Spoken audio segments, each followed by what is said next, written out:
Bună, bine ai venit și mă bucur să te am aici alături de mine. De data aceasta vreau să folosesc acest pachet pentru energia a ceea ce tu trebuie să auzi astăzi. Hai să vedem ce trebuie tu să auzi astăzi. Eu am să fac un pas înapoi cu energia mea și îmi voi deschide centrii energetici pentru a primi din energia voastră, a celor care urmăriți acest mesaj. Și ce trebuie să auzi tu? Lockdown, mental prison confined. Cineva e într-o închisoare mentală. Cineva e într-o închisoare mentală. Ce trebuie să auzi tu? Ce trebuie să auzi tu?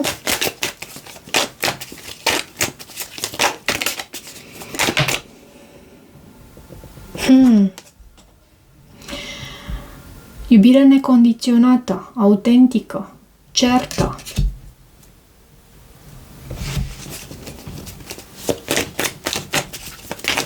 Ce trebuie să auzi tu? Ce trebuie să auzi tu? Ce trebuie să auzi tu? Nu am să iau. Eu vreau ca aceste cărți să vină. Bârfă, gelozie, invidie. Ce mai trebuie să auzi tu aici? Ce trebuie să mai auzi tu aici?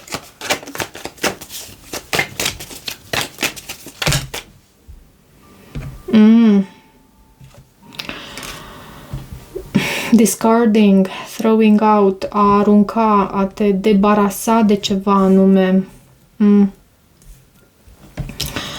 Cineva care se simte pierdut, blocat, eliminat, ceva de genul ăsta. Și văd aici TikTok. E un deadline aici. Timpul trece și ceva trebuie să se întâmple cumva. Și la baza pachetului avem copiii, joacă, tinerețe, copii, copilărie. Ok. Și hai să vedem tarotul ce are să transmită. Uite, și e o persoană pe aici, poate dintre voi cei care urmăriți sau persoanele voastre, inversați rolurile dacă este cazul, o persoană care îi place viața de noapte, jocurile de noroc, să își asume anumite riscuri,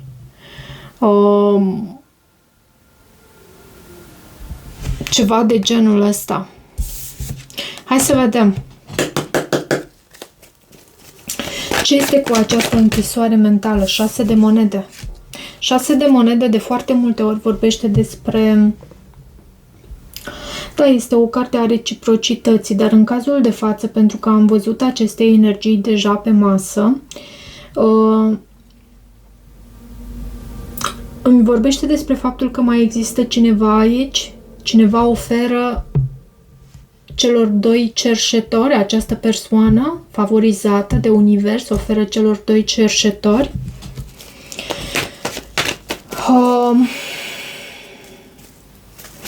Ce este cu acest lockdown? Ce este aici?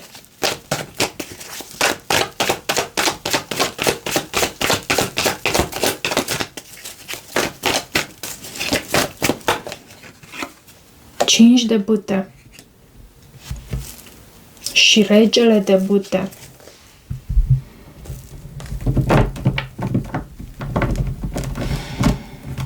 Persoană foarte energică, plină de viață, carismatică, un lider, o persoană care știe să conducă.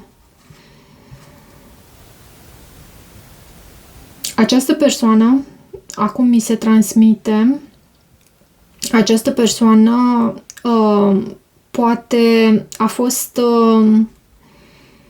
cum să zic eu, decepționată de faptul că tu te-ai mișcat foarte încet în această relație și lucrul ăsta a dus la gelozie,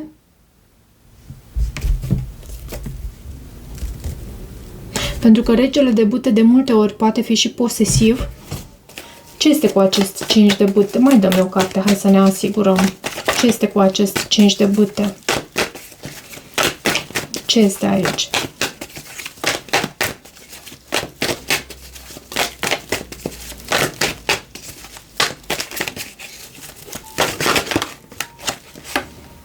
Zece de cupe. Da, e o persoană care te iubește. Aș putea să spun chiar că este o persoană care te iubește, dar doar că iubirea pe care, sau felul în care această persoană iubește este unul ușor, aș spune, posesiv și nu știu, nu am văzut diavolul deocamdată, dar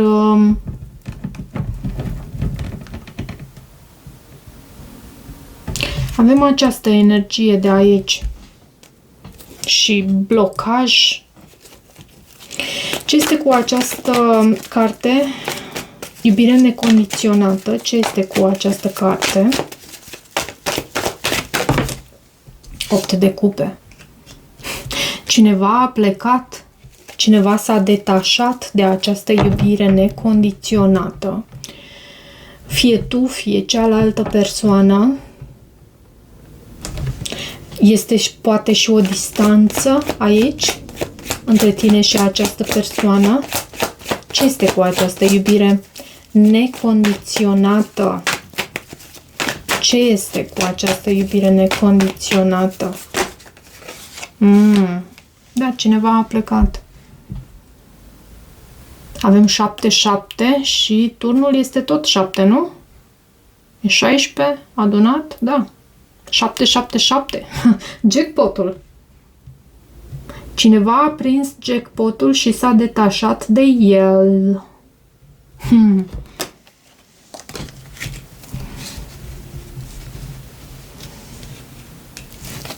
La baza... Da, a plecat.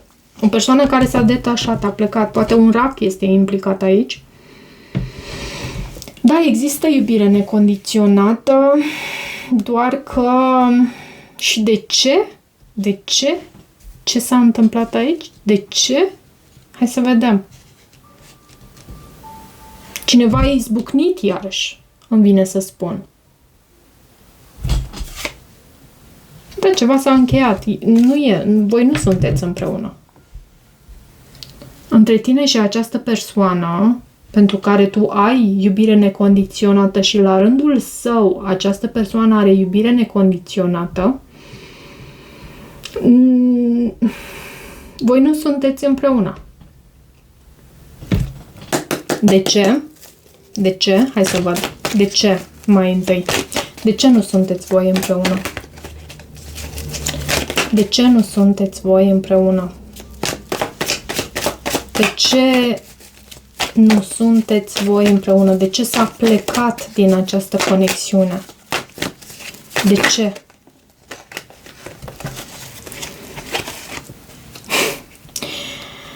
Trei de monede, Marea Preoteasă și Steaua.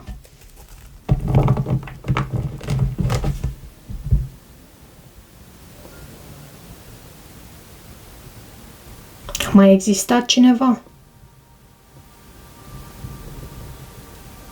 Și intuitiv tu ai recunoscut acest lucru. Poate era vorba despre un pești sau... Dar cel mai mult simt cu această Mare Preoteasă, cel mai mult simt că tu intuitiv ai recunoscut acest lucru.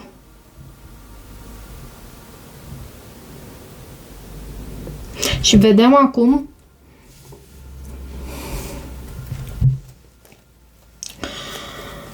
gelozie, bârfă, invidie,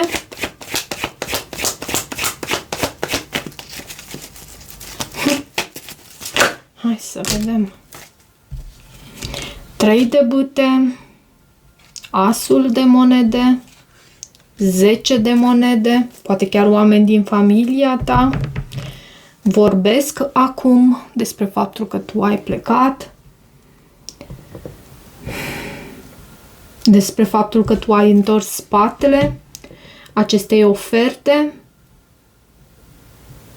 sau poate cei din jurul tău, pentru că mai poate fi și astfel, cei din jurul tău invidiază ceea ce tu ai pornit de la acest as de monede și ai ajuns la acest 10 de monede, ce reprezintă securitate în planul material maximă, siguranță, stabilitate, angajament serios, succes cu acest 3 de bâte.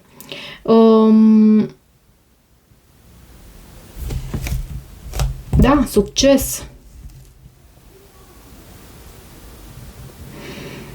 Și există foarte multe persoane în jurul vostru care invidiază ceea ce voi aveți.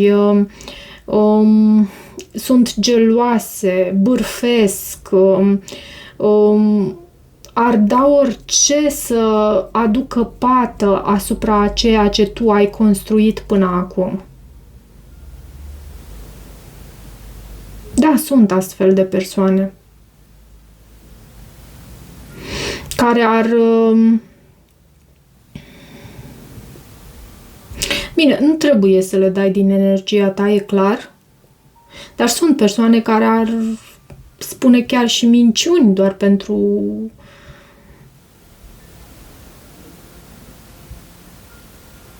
a diminua din puterea ta, din ceea ce ești tu, din ceea ce ai tu, din tot ce îți aparține și ești.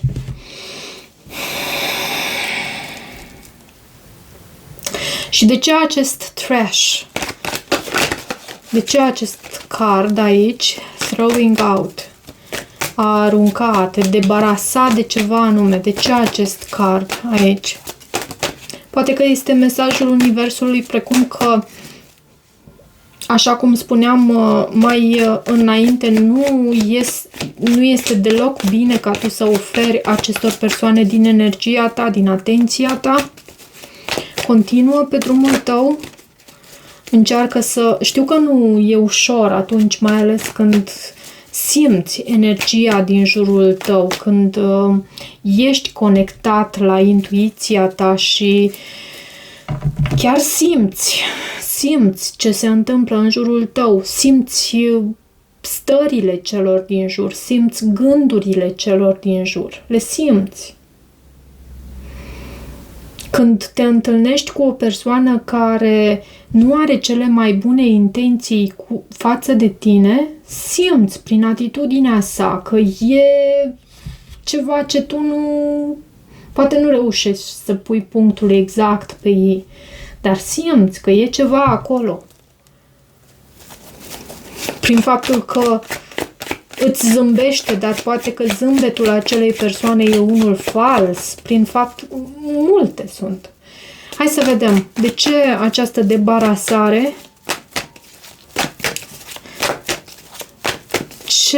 ce e aici, ce este cu aceste cărți? Puterea, roata norocului și 5 de monede. Regina de cupe. Pe tine te văd foarte, foarte mult conectată cu intuiția ta, o persoană extrem de sensibilă. Uite, și văd și regina de bâte și 2 de monede.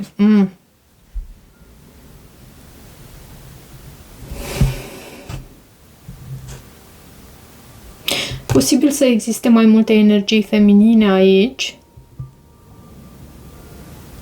2 regine văd și nevoia de a lua o anumită decizie. Dar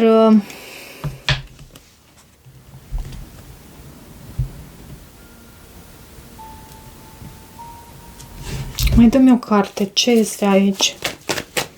Ce este aici?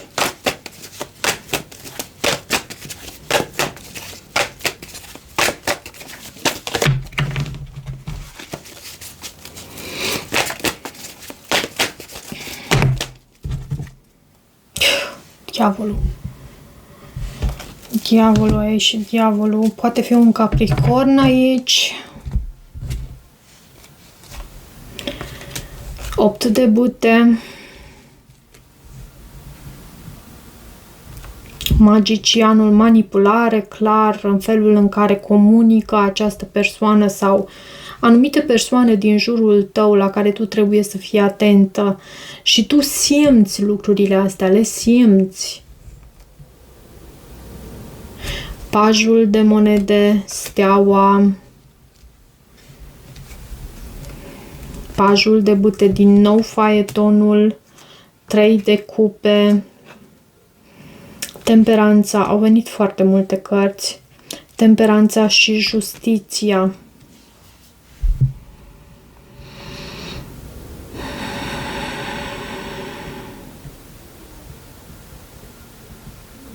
Mai poate vorbi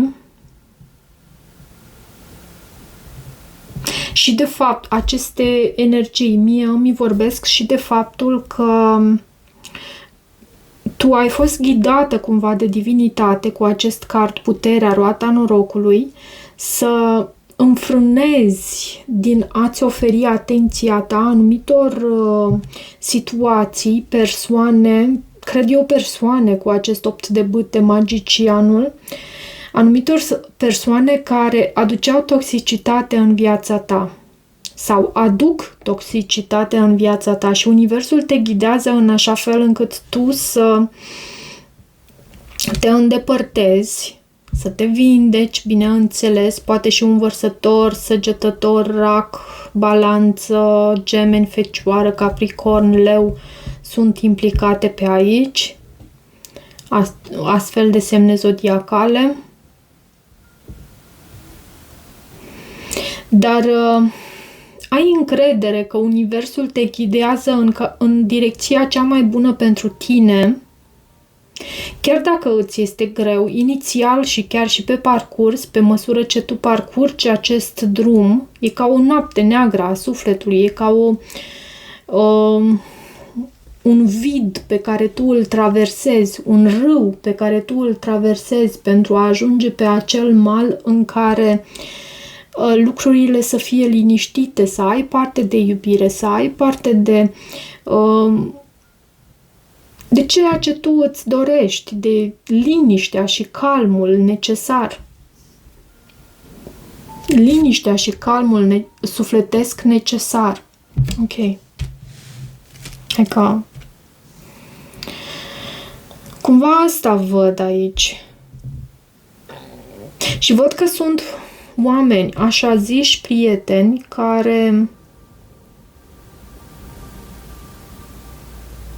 pe care tu e posibil să îi lași în urmă. Poate deja ești în acest proces de a lăsa în urmă ceea ce înseamnă toxicitatea din viața ta. Ok. Hai să vedem ce este cu acest blocaj.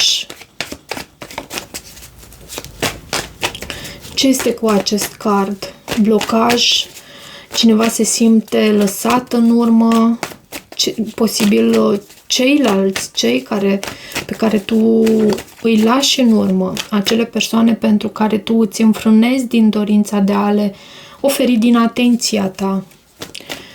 Pentru că ești ghidat de univers să mergi într-o altă parte. De ce ghosted, blocked, cut off? De ce aceste cărți aici? De ce această carte aici? Împărăteasa. Aici cred că te reprezintă energia feminină, divină și cavalerul de cupe, care blochează și lasă în trecut ceea ce înseamnă acest 7 de spade. Uite, văd și 7 de spade aici. Ce este cu această carte, împărăteasa? Aceste persoane pe care tu încerci să le lași în urmă, din câte văd eu, încearcă să îți blocheze din creșterea ta. să te facă să te simți pierdut, pierdută, singur, însingurată, ca și cum nu ai mai avea nicio speranță. Asta încearcă aceste persoane. Și de ce împărăteasa? De ce împărăteasa? De ce împărăteasa? De ce acest card împărăteasa?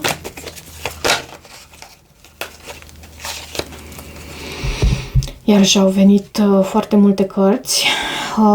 Da, uite, mă uit la acest 9 de bâte care reprezintă războinicul rănit. Tu încerci să ai parte de un nou început, din câte văd. Văd 8 de spade, ușor, uneori ești în mintea ta și îți e greu să te eliberezi. Asta nu înseamnă că nu este posibil să reușești. Văd regele de monede, 6 de bâte, 4 de spade și 9 de bâte.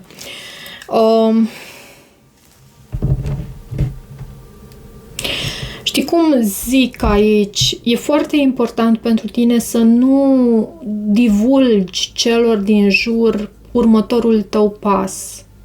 Ține-l pentru tine. Ține-l pentru tine. Asta nu înseamnă că trebuie să devii paranoică și că nu există oameni în jurul tău în care tu te poți încrede. Intră în spațiul acela al tău, în spațiul tău, în cămăruța ta, noaptea, înainte de a te pune la somn. Relaxează-ți fiecare mușchi al corpului și lasă inima și mintea ta creierul tău să intre în coerență, pentru că astfel tu vei primi semnale din partea intuiției tale. Văd că ești conectată aici, dar la fel ca fiecare dintre noi, pentru că fiecare avem provocări în viața asta, oricât de conectați la intuiția noastră am fi. Fiecare dintre noi avem provocările noastre și e important, bineînțeles, să nu ne pierdem, să nu ne deconectăm de la intuiția noastră. Și atunci când se întâmplă, pentru că se poate întâmpla, asta nu înseamnă că renunți și rămâi acolo pierdut, blocat, nu știu, fără să te întorci la sinele tău adevărat. O iei de la capăt. Și o iei de la capăt mult mai înțelept, mult cunoscând pașii prin care tu poți să faci acest lucru mult mai bine, pentru că e un drum pe care tu deja l-ai parcurs din ce văd eu aici. De ce TikTok? Deadline. Termen limită. Timpul trece. De ce acest termen limită? De ce acest termen limită?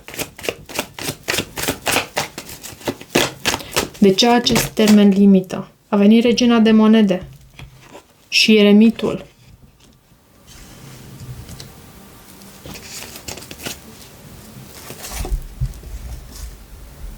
E vorba de un final. Poți să ai Fecioară, Taur, Capricorn pe harta natală.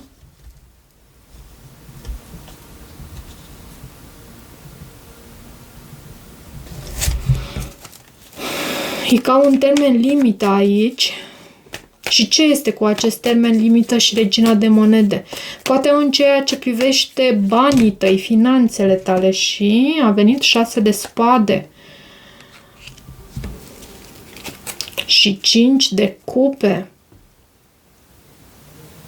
Ce vei face tu? Vei lăsa definitiv trecutul în urmă și nu îl vei mai readuce la viață sau, și da, te vei îndepărta și vei lăsa ceea ce înseamnă ape tulburi în urmă sau vei rămâne pe loc, într-un loc care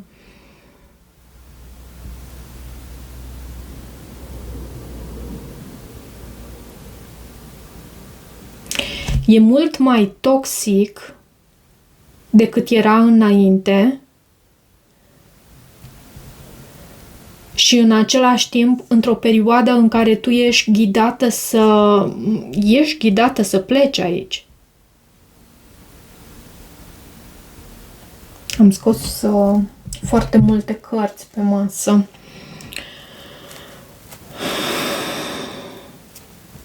Și hai să vedem. Avem asul de spade, regele de spade. Hai să vedem și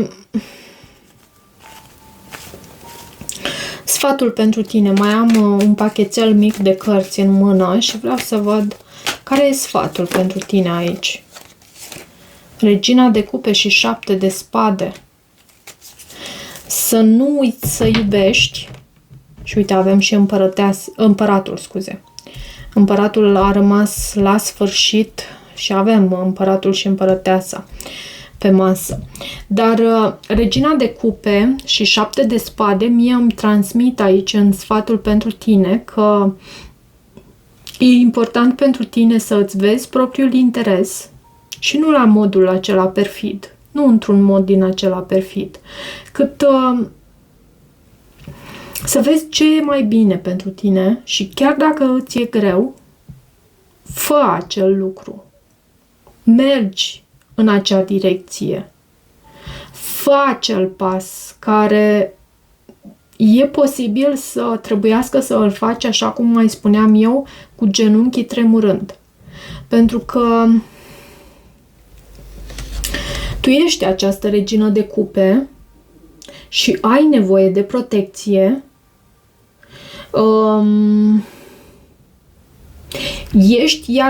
Ești și o persoană puternică și ghidată de univers.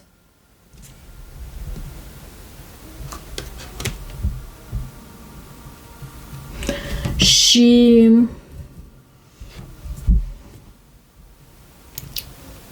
tot înainte.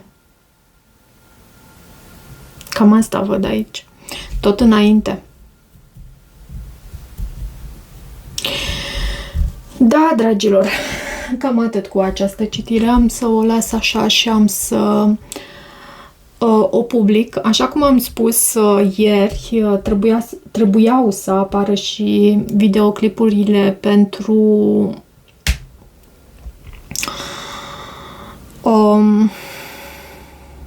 zodiile, pentru Capricorn, Vărsător și Pești, însă nu am reușit.